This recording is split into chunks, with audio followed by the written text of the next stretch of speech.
네, 안녕하세요. YJ 대체 투자 스몰톡 오늘 14번째 시간이고요. 네, 5타네요. 네. 오늘은 매크로 영향 및 그에 따른 투자 환경의 변화에 대해서 총 2페이지에 걸쳐서 한번 이야기해 보도록 하겠습니다. 네. 들어가시죠. 네. 뭐 금리 변동성이라는 말을 했는데요. 금리가 보통 이렇게 올라가거나 내려갈 때 어떤 변화의 과정을 보일 때 그에 따라 빠르게 따라가거나 느리게 따라가거나 어떤 변화들이 이런 변동하는 과정에서 일어나거든요. 보통은 뭐 저금리가 계속 유지되거나 고금리가 계속 유지되는 상황에서는 어떠한 뭐 급격한 변동성이나 뭔가의 부작용이나 이런 게 나타나진 않는데, 오르던 내리던 어떤 변화의 과정 속에서는 어쨌거나 뭐 긍정적 부정적인 이펙트들이 더 강하게 나타나고 있고요. 그걸 보시면은 지난번 뭐 2022년 그때 그 시장금리가 급등했었죠. 2022년에 시장금리가 요게 지금 요게 US 기준금리 급등할 때 기본적으로 뭐 지금 US 코어 상업용 부동산이나 펜 유럽 쪽 가치도 전부 다 급락을 했었죠. 예. 그러니까 부동산이라는 상업용 부동산이라는 에셋 자체가 보통 금리와 좀 반대 방향이거든요. 금리가 오르면 직격탄을 먹고 금리가 내리면 또 긍정적 영향이 먹는 자산이기도 하고요. 또 추가적으로 그 자산이 에쿼티와 뎃으로 나뉘겠지만 에쿼티가 그 민감도가 높죠. 변동성이 훨씬 높기 때문에 지금 뭐 기본 가치가 지금 뭐 미국 16% 하락, 유럽 21% 하락했을 때 이제 리츠 가격을 보면은, 물론 리츠는 그 당시에 또 주가 상황, 그러니까 주식시장 상황에 대한 연동성, 상관계일 수도 있어서 이게 온전히 부동산이라고 할 수는 없지만 일단 에쿼티가 일단 어쨌거나 변동성 확대가 됐잖아요. 기본적으로 보통 어떠한 에셋이 뭐 상업용 부동산 CRE가 있다면 에쿼티로 가면 더 변동성이 늘어나고 넷으로 가면 그래도 변동성이 조금 줄어드는 뭐 그런 모습을 보이고 있죠. 그래서 자산군별로 보면 지금 저희가 프라이빗 자산, 좀 대체 투자라고 하는 프라이빗 자산이 보통 VC, PE, 벤처 캐피탈, 프라이빗 에쿼티는 다 에쿼티고요. 그리고 프라이빗 뎃, 보통 크레딧성 자산이고, 인프라의 경우는 인프라라는 자산 안에 인프라 에쿼티와 인프라 뎃, 인프라 크레딧가 있죠. 그리고 리얼 에스테이트, 상업용 부동산, 커머셜 리얼 에스테이트, 그 안에 에쿼티냐 뭐 뎃이냐 구분이 있고요.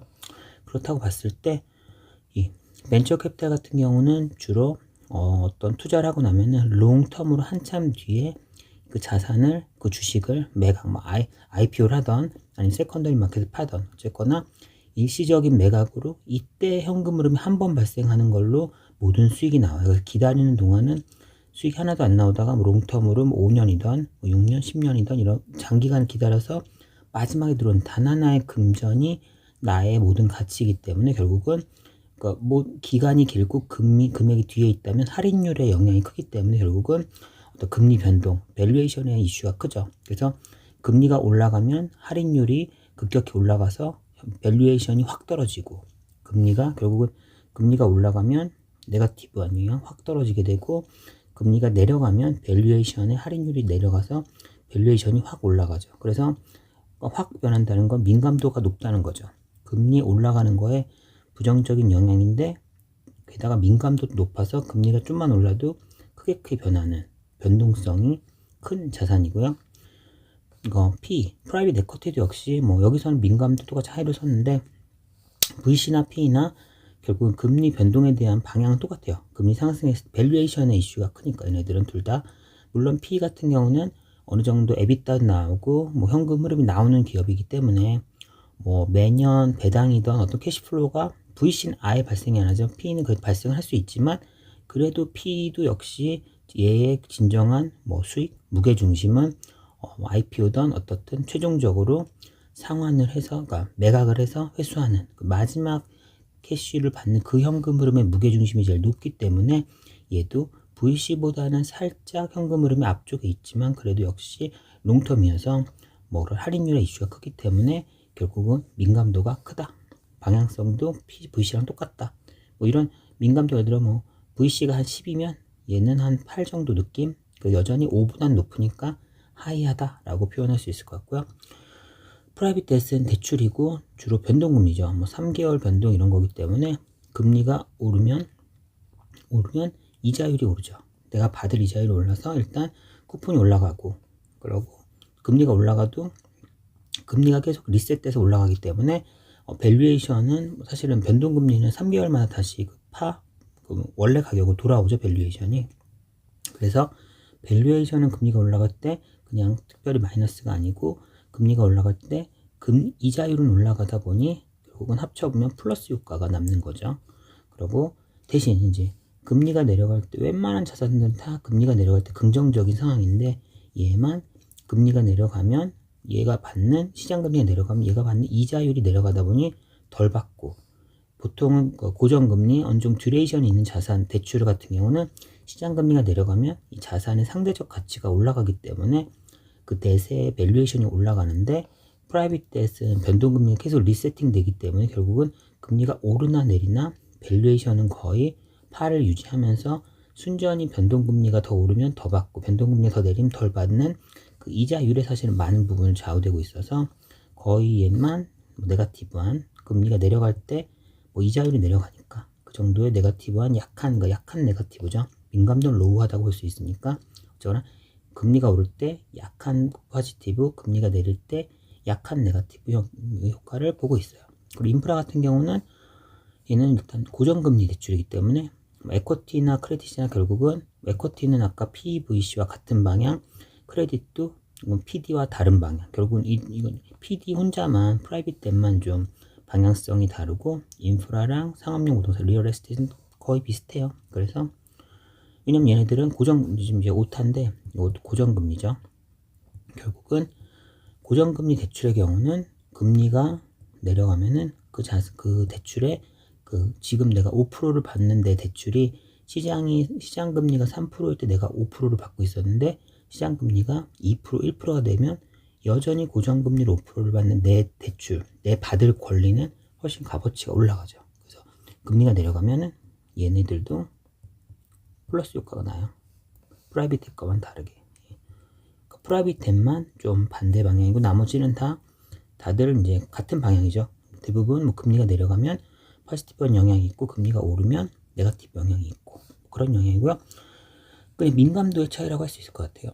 지금 프라이빗 뎁만 빼놓고 보면은 얘네 둘이 아까 민감도가 뭐 한 10, 얘는 8 느낌이면은 얘는 이제 뭐 얘가 한 6이나 5, 리얼 에스테이시, 인프라가 뭐 한 4 정도 느낌, 이런 식으로 그 방향성은 뭐 금리가 내릴 때 플러스 된다는 방향성은 똑같지만 민감도가 다르죠. 그래서 내가 금리가 오를 걸로 정말 100% 확신, 그럴 수는 없지만 100% 확신한다면, 금리가 내릴 걸 100% 확신한다면 뭐 VC나 PE에 몰빵을 치면 뭐 유동성 이슈만 없다면 또 큰 수익이 날 수도 있겠지만, 금리를 뭐 한 60% 확률로만 꾸준히 예측해도 그 사람은 아마 세상에서 제일 성공하는 뭐 채권 매니저일 거예요. 아마 시장을 뭐 100% 이기는 건 불가능하죠. 어쨌거나 그렇기 때문에 금리 방향성을 고려한 자산 배분, 어쨌거나 금리 방향성이 100% 오른다, 100% 내린다는 아니어도 5대5가 아니라 5.5 대 4.5, 어느 정도 이 정도의 느낌에 대한 강한 의지가 있다면 살포시 약간 더 우리가 갈 거라고 생각 그 방향에 대해서, 그 방향의 금리 방향에 대해서 좀 포지티브한 녀석들 위주로 조금은 더 비중을 높여서 생각보다 조금 더 가속된 수익을 얻을 수 있는 거고, 그게 아니면서는 금리 변동성 확대시 요즘같이 뭐 지금 트럼프가 이제 되면서 금리가 뭐 옛날보다는 덜 떨어질 거다, 뭐 어쨌든 어떤 결과금리로 가더라도, 현재에서 어떤 결과금리로 가더라도 그거보다 가는 과정에 불확실성이 훨씬 커질 거라고 하죠. 결국은 결과값이 똑같이 가더라도 그대로 가는 게 아니라 훨씬 큰 불확실성 속에서 그 금리를 간다고 하면, 이 흔들릴 때 계속 밸류에이션에 의한 플러스 마이너스 변동성이 계속 터질 거란 말이에요. 그렇대 이게 이 과정의 불확실성이 확실하다면, 그러면 민감도가 낮은 자산 위주 투자를 하면 되는 거죠. 방향성을 떠나서 일단 민감도를 올리냐 내리냐를 가지고 금리 과정의 불확실성에 대해서 좀 선제적, 약간 뭐 이건 적극적 대응은 아니죠.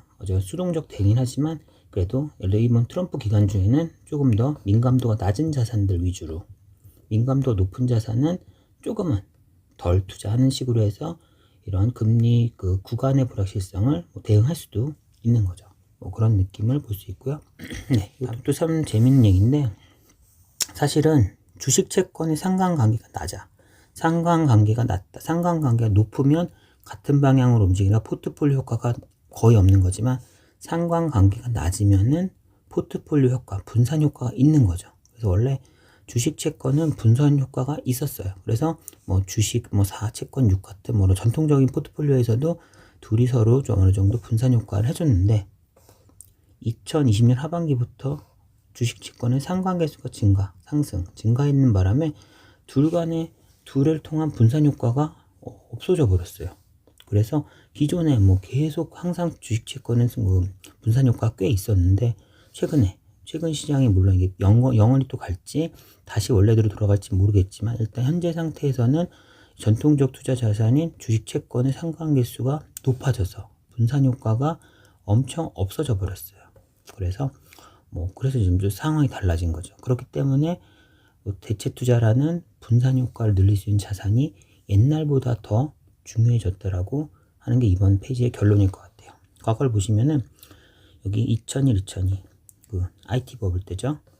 벤처 버블 때 예를 들어서 글로벌 스톡 주식이 한 37%가 마이너스 났을 때 실제 본드는 3.2%밖에 마이너스가 안 났으니까 방향은 같죠. 손실을 날 때 같이 손실을 났지만 예를 들어 100의 손실이 날 때 얘는 한 10의 손실이 났다는 거는 어쨌거나 상관관계가 좀 낮다. 이런 느낌을 볼 수 있죠. 그래서 결국 포트폴리오 손실이 40%가 아니라 둘과의 평균이 한 12% 정도로 손실이 돼서 포트폴리오는 좀 더 분산 효과가 있었다.